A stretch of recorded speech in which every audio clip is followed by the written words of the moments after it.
कौन सी है, ये तो हमेशा ऐसा होता है।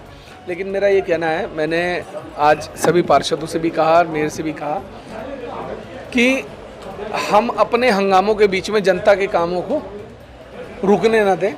बोर्ड की मीटिंग स्थगित होती रहे, डेट लगती रहे, प्रस्ताव पास ना हो, जनता के काम रुके। मेरा कहना है जो भी बहुमत हो, जिस भी पक्ष में हो, वो प्रस्ताव पारित हो जाने चाहिए, पहली बात। दूसरी बात, मैंने एक लीज के मामले में एफआईआर के लिए कहा है कि अगर शहर में सरकारी संपत्तियों की बंटेधार हो रही है तो बंटाधार बंद होनी चाहिए। जो लीज बिना बोर्ड में लाए, जिनके पैसे जमा कराए गए हैं, उनमें अधिकारियों के खिलाफ कार्रवाई होनी चाहिए, अपराध पंजीकृत होना चाहिए।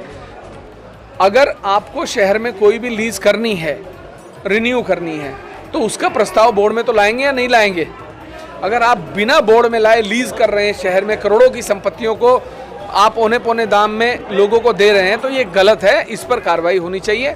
बाकी मेरा ये कहना है कि दोनों तरफ से जो लोग दोषी हैं उनके खिलाफ कार्रवाई।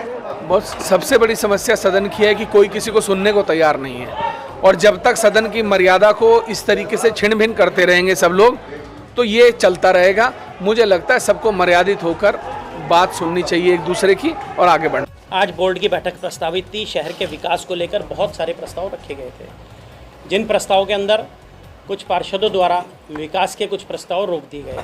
नहर की पटरी का सौंदर्यीकरण शहर के जो आम जन से जुड़े हुए विषय थे, और कुछ पार्षदों की मानसिकता इतनी खराब है कि उनके द्वारा दूसरे वार्डों में होने वाले विकास प्रस्ताव को भी रोक दिया गया। बहुमत में जो पार्षद थे, जिनकी संख्या 22-23 थी, उन्होंने कुछ ऐसे पार्षद जो 17-18 की संख्या में थे, उनके द्वारा जो होने वाले उनके वार्डों में विकास के प्रस्ताव थे, उनको रोकने का काम किया।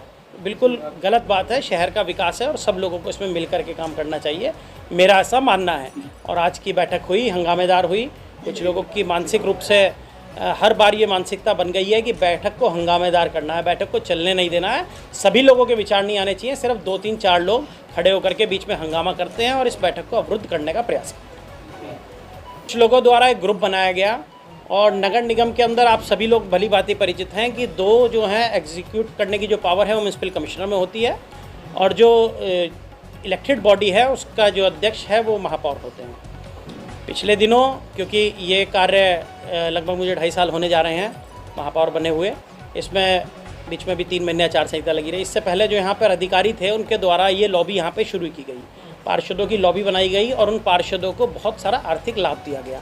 किसी के वार्ड से किसी की झोड़ की मिट्टी चोरी करा दी गई, किसी को कह दिया कि तुम अपने वार्ड में सरकारी ज़मीन पड़ी है, इसको कब्जा लो। अनेकों अनेक ऐसे काम और टेंडर्स और एजेंसियाँ उन लोगों को दी गई। 12.5 करोड़ रुपए की एजेंसियाँ पिछले दिनों जो हमारे यहाँ नगरायुक्त और सहायक नगरायुक्त चंद्रकांत भट्ट और नुपुर वर्मा थे, उनके द्वारा इन पार्षदों को इतना अधिक आर्थिक लाभ दे दिया गया कि फिर वो लोग आज भी उस मानसिकता से बाहर नहीं निकल पा रहे हैं, और उन्हें उम्मीद है कि वो अधिकारी दोबारा यहाँ आएंगे। उसके लिए ये भी प्रयासरत हैं, अधिकारी भी प्रयासरत हैं।